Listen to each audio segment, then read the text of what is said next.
semua, Assalamualaikum warahmatullahi wabarakatuh. Perkenalkan, saya Nadira Eka Nurlandari dengan NIM akhir 015. Saya adalah mahasiswi program studi ilmu hukum peminatan praktisi hukum UIN Syarif Hidayatullah Jakarta. Pada kesempatan kali ini saya akan membahas tentang mata kuliah dari Hukum Perlindungan Anak dan juga Perempuan. Nah, untuk materi yang akan saya bahas kali ini terkait tentang anak, yaitu hukuman bagi anak, termasuk penjara anak atau sekolah kehidupan. Di masa yang sekarang ini, bukan hanya orang dewasa saja yang bisa melakukan tindakan kriminalitas. Bahkan saat ini anak-anak bisa melakukan hal yang berbahaya, hal-hal tindakan ke ranah pidana, kriminalitas seperti pencurian, pembunuhan, penipuan, tawuran, dan tindakan-tindakan lainnya yang tidak diketahui. Di kesempatan kali ini, yang akan saya bahas itu terkait hukumannya di lembaga pemasyarakatan. Apakah anak tersebut dibentuk, dibina, dibimbing, atau dihukum selayaknya yang tidak mungkin seperti orang dewasakah, atau diberikan sekolah kehidupan seperti layaknya anak-anak. Anak-anak yang masih berumur 17 tahun, bahkan ada juga yang di bawah 17 tahun, itu sudah melakukan tindakan-tindakan yang tidak sepatutnya selayaknya anak-anak. Anak-anak yang seharusnya masih bersekolah, tetapi harus melakukan tindakan seperti itu. Entah itu karena ada kesempatan atau memang dari dirinya mereka sendiri. Anak-anak yang tidak seharusnya sudah mengenal yang namanya jeruji besi, penjara, lembaga pemasyarakatan, dan anak-anak yang sudah merasakan dipanggil sebagai narapidana yang tidak sepatutnya itu dilakukan oleh anak-anak. Sebagian dari anak-anak tersebut tidak bisa dikatakan sebagai penjahat terbesar. Kenapa tuh? Karena yang pertama, anak itu bisa saja ikut-ikutan tawuran. Yang kedua, anak itu bisa saja melakukan pencurian karena demi bisa makan, demi bisa membiayai keluarganya, ataupun demi bisa membantu saudara-saudara adik-beradiknya, yang pada saat ini banyak sekali berita-berita yang beredar di luar sana, anak-anak yang rela mencuri demi bisa makan sesuap nasi, dan juga anak-anak yang karena korban dari manipulasi orang dewasa. Tetapi karena sistem hukum negara ini adalah negara hukum, anak tersebut disebut sebagai anak yang harus dihukum sesuai dengan ketentuan undang-undang yang berlaku.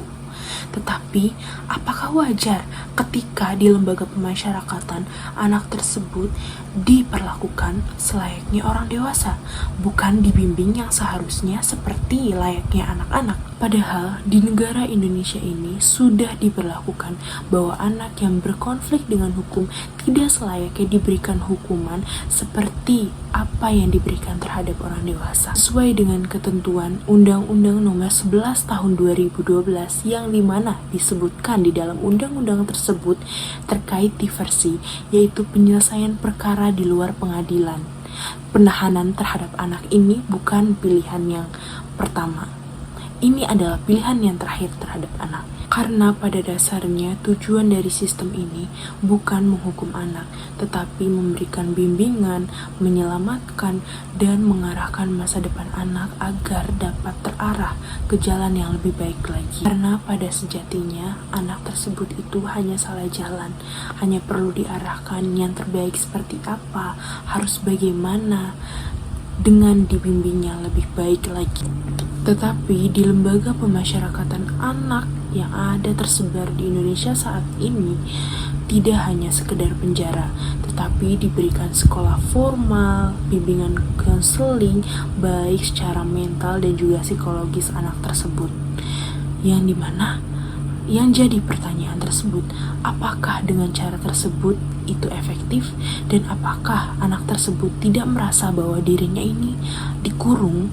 Apakah itu termasuk pembimbingan bagi anak? Tapi setelah anak tersebut keluar dari lembaga pemasyarakatan, diberikan bimbingan di lembaga pemasyarakatan, anak tersebut mengalami perubahan, tidak percaya diri, apalagi secara aspek non-hukumnya, secara sosial pasti anak tersebut dijauhi teman-temannya, secara sosial dipandang sebagai anak yang memang selalu berkonflik dengan hukum dan dianggap selalu salah di sekitar masyarakat.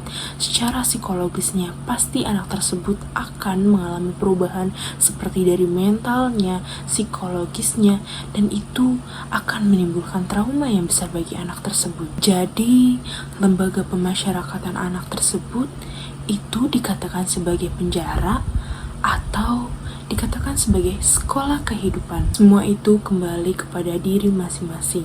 Apakah orang tersebut dapat memperlakukan layaknya anak-anak tersebut yang masih memiliki masa depan yang cerah, yang masih bisa kembali dirinya lebih baik lagi, tidak melakukan tindakan kriminalitas lagi, atau hanya dikatakan sebagai pelaku yang pantas dijatuhi hukuman. Karena anak-anak tersebut berhak untuk mendapatkan kesempatan kedua untuk kembali menjadi dirinya lebih baik lagi. Hukuman itu bukan menjadi tembok penghalang. Hukuman itu menjadi jembatan bagi seseorang bisa menjadi lebih baik dan lebih terarah untuk masa depannya. Anak-anak tersebut hanya perlu dibimbing, dibina, diberlakukan selayaknya, disekolahkan, dan setelah itu orang tua tetap harus mengawasi anak-anak tersebut agar tidak melakukan tindakan-tindakan yang tidak seharusnya dilakukan oleh anak-anak sebayanya. Sekian penjelasan dari saya tentang bagaimana sih hukuman bagi anak, apakah dia termasuk penjara atau sekolah kehidupan. Nah, itu dia penjelasan dari saya tersebut. Apabila ada kurangnya, mohon dimaafkan. Terima kasih. Dah semua.